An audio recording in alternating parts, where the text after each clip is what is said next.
ലഹരി കിട്ടാത്ത സ്ഥലം എവിടെയാണ്? UP സ്കൂളിൽ ലഹരിയുണ്ട്, സ്കൂളിൽ ലഹരിയുണ്ട്, കോളേജിൽ ലഹരിയുണ്ട്, ഫാക്ടറിയിൽ ലഹരിയുണ്ട്, സർക്കാർ ഓഫീസിൽ ലഹരിയുണ്ട്, എല്ലാവിടെയും ലഹരിയുണ്ട്. അത് നിയന്ത്രിക്കാനുള്ള കഴിവും പ്രാപ്തിയും ഇന്ന് സംസ്ഥാനം ഭരിക്കുന്ന സർക്കാരിനില്ല എന്ന് ഓരോ ദിവസത്തെ വാർത്ത നമ്മളെല്ലാം ബോധ്യപ്പെടുത്തിക്കൊണ്ടിരിക്കുകയാണ്. അതുകൊണ്ട് അദ്ദേഹം പറഞ്ഞത് ശരിയാണ്. എന്ത് പറഞ്ഞാലും ഇതൊക്കെ യാഥാർത്ഥ്യമാണ്. കൊച്ചു മക്കൾക്കാണ് ഈ സാധനം കൊടുത്ത് കൊണ്ടുപോകുന്നത്. 5-ാം ക്ലാസ്സിൽ പഠിക്കുന്ന കുട്ടികൾ പോലും ഇതൊന്ന് കഴിക്കുന്നിടത്ത് എത്തിയിരിക്കുന്നു നമ്മുടെ നാട്. ഇവിടെ ആരുണ്ട് ചോദിക്കാൻ? നാഥനുണ്ടോ? ജയിലിൽ സുലഭമാണ്.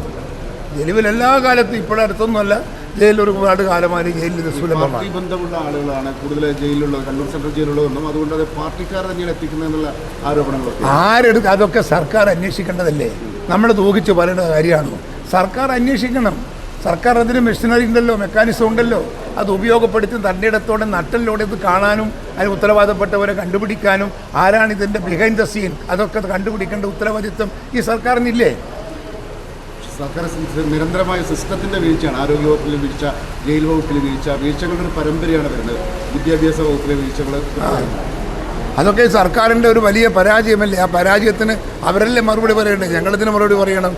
ഞങ്ങൾക്കിതറിയാം. ഞങ്ങളിത് പറയാൻ തുടങ്ങിയിട്ട് കാലം കുറയായി. അടുത്തൊന്നും പറയാൻ തുടങ്ങിയതല്ല. ഞാൻ തന്നെ ഇത് ആദ്യത്തെ സ്റ്റേറ്റ്മെൻറ്റ് ഇറക്കിയിട്ട് 1-2 കൊല്ലമായി എന്ന് എനിക്ക് തോന്നുന്നത്. അന്ന് മുതൽ ഞാൻ ഇതിനകത്ത് പറയുന്നുണ്ട്, ഈ പറയുന്ന എല്ലാ തരത്തിലും പുതുതലമുറയെ വഴിതെറ്റിക്കുന്ന സമുദായം നമ്മുടെ നാട്ടിൽ ഇപ്പോൾ ഒരു സ്ഥായിയായ രൂപവും ഭാഗമായി മാറിയിട്ടുണ്ട്. അത് നിർത്തേണ്ടത് സർക്കാരാണ്. സർക്കാരിനത് കഴിയില്ലെങ്കിൽ സർക്കാർ അത് പറയണം പച്ചയിൽ, ഞങ്ങൾക്കത് സാധിക്കില്ല, മറ്റേതെങ്കിലും ഏജൻസി അന്വേഷിക്കട്ടെ എന്ന് പറയണം, അല്ലെങ്കിൽ അന്വേഷിക്കാൻ ആക്കണം. അതിന് പോലും ഇല്ലല്ലോ. ഇത് എവിടെ നിന്നാണ് വരുന്നതെന്ന് അന്വേഷിക്കാൻ പറ്റുന്ന ഒരു നല്ല ഏജൻസി ഏൽപ്പിക്കാൻ ഇതുവരെ സാധിച്ചോ ഗവൺമെൻറ്റിന്? സാധിച്ചോ? ജയിലിൽ ഇതൊക്കെ പണ്ടേ ഉള്ളതാണ്. ഞങ്ങളൊക്കെ ജയിലിൽ പണ്ട് പോയവരാ. അതുകൊണ്ട് ഞങ്ങൾ കഞ്ചാവ് പഠിച്ചു എന്നല്ല അതിൻ്റെ അർത്ഥം. തടവ് പുള്ളികൾക്ക് ജയിലിൽ തന്നെയുള്ള ഉദ്യോഗസ്ഥന്മാർ അനുകൂലമായ സാഹചര്യം സൃഷ്ടിക്കുന്നു. ഈ സാധനങ്ങളൊക്കെ എത്തിക്കാൻ തന്നെ മധ്യവർത്തി ജയിൽ ജീവനക്കാർ തന്നെയാണ്. അതിൻ്റെ ഒരു ഉപദേശക സമിതി, ഉപദേശക സമിതിയുടെ ചെയർമാൻ P. ജയരാജനാണ്. അവർ യോഗം ചേരാറുണ്ട്. അവർക്കിതെല്ലാം അറിയാം.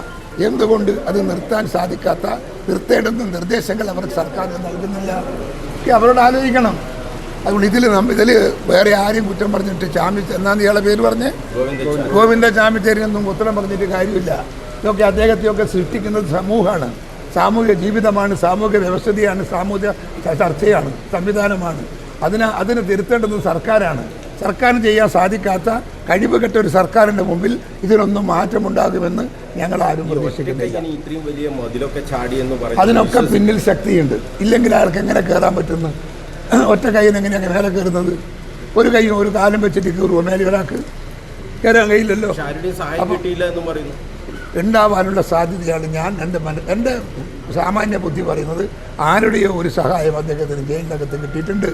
ഇല്ലെങ്കിൽ അത് ചാടി പറയാൻ കഴിയില്ല. മതി